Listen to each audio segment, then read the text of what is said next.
ರಶ್ಮಿಕಾ ಮಂದಣ್ಣ ಅಭಿಮಾನಿಗಳಿಗೆ big update.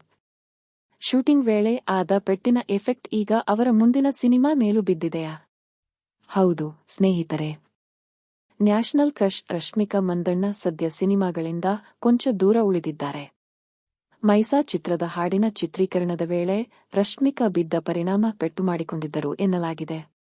ನಂತರ ಸಣ್ಣ ಶಸ್ತ್ರಚಿಕಿತ್ಸೆಗೂ ಒಳಗಾಗಿದ್ದ ರಶ್ಮಿಕಾಗೆ ವೈದ್ಯರು ಸಂಪೂರ್ಣ ವಿಶ್ರಾಂತಿ ಪಡೆಯುವಂತೆ ಸೂಚಿಸಿದ್ದರು.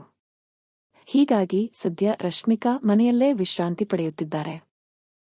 ಆದ್ರೆ ಈ ವಿಶ್ರಾಂತಿಯ ಎಫೆಕ್ಟ್ ಈಗ ಅವರ ಮುಂದಿನ ಸಿನಿಮಾಗಳ ಮೇಲೂ ಬೀಳುತ್ತಿದೆಯಂತೆ.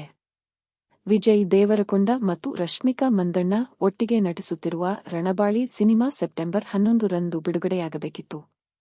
ಆದರೆ ರಶ್ಮಿಕಾ ಚೇತರಿಕೆಗೆ ಸಮಯ ಬೇಕಾಗಿರುವ ಹಿನ್ನೆಲೆಯಲ್ಲಿ ಚಿತ್ರದ ಕೆಲಸಗಳ ಮೇಲೂ ಪರಿಣಾಮ ಬಿದ್ದಿದೆ ಎನ್ನಲಾಗುತ್ತಿದೆ. ಇದರಿಂದ ರಣಬಾಳಿ ಸಿನಿಮಾ ರಿಲೀಸ್ ಡೇಟ್ ಮುಂದಕ್ಕೆ ಹೋಗುತ್ತಾ ಅನ್ನೋ ಪ್ರಶ್ನೆ ಇದೀಗ ಅಭಿಮಾನಿಗಳಲ್ಲಿ ಮೂಡಿದೆ.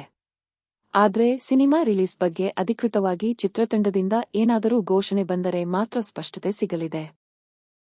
ಒಂದೆಡೆ ರಶ್ಮಿಕಾ ಬೇಗ ಚೇತರಿಸಿಕೊಂಡು ಮತ್ತೆ ಶೂಟಿಂಗ್ಗೆ ಮರಳಲಿ ಅಂತ ಅಭಿಮಾನಿಗಳು ಹಾರೈಸುತ್ತಿದ್ದಾರೆ. ಇನ್ನೊಂದೆಡೆ ವಿಜಯ್ ದೇವರಕೊಂಡ ರಶ್ಮಿಕಾ ಜೋಡಿಯನ್ನು ಮತ್ತೆ ದೊಡ್ಡ ಪರದೆಯಲ್ಲಿ ನೋಡಲು ಅಭಿಮಾನಿಗಳು ಕಾತುರರಾಗಿದ್ದಾರೆ. ಹಾಗಾದ್ರೆ ರಣಬಾಳಿ ಸಿನಿಮಾ ಸೆಪ್ಟೆಂಬರ್ 11ಕ್ಕೆ ರಿಲೀಸ್ ಆಗುತ್ತಾ ಅಥವಾ ರಿಲೀಸ್ ಡೇಟ್ ಮುಂದೂಡುತ್ತಾ? ಈ ಬಗ್ಗೆ ನಿಮ್ಮ ಅಭಿಪ್ರಾಯವನ್ನು ಕಾಮೆಂಟ್ ಮಾಡಿ. ಇಂತಹ ಸ್ಯಾಂಡಲ್ವುಡ್ ಮತ್ತು ಸಿನಿಮಾ ಅಪ್ಡೇಟ್ಗಳಿಗಾಗಿ ನಮ್ಮ ಚಾನೆಲ್ను ಸಬ್ಸ್ಕ್ರೈಬ್ ಮಾಡಿ, ಬೆಲ್ ಐಕಾನ್ ಒತ್ತಿ. ರಶ್ಮಿಕಾಗೆ ಬೇಗ ಚೇತರಿಕೆ ಸಿಗಲಿ. ರಣಬಾಳಿಗಾಗಿ ನೀವು ಎಷ್ಟು ಎಕ್ಸೈಟ್ ಆಗಿದ್ದೀರಾ?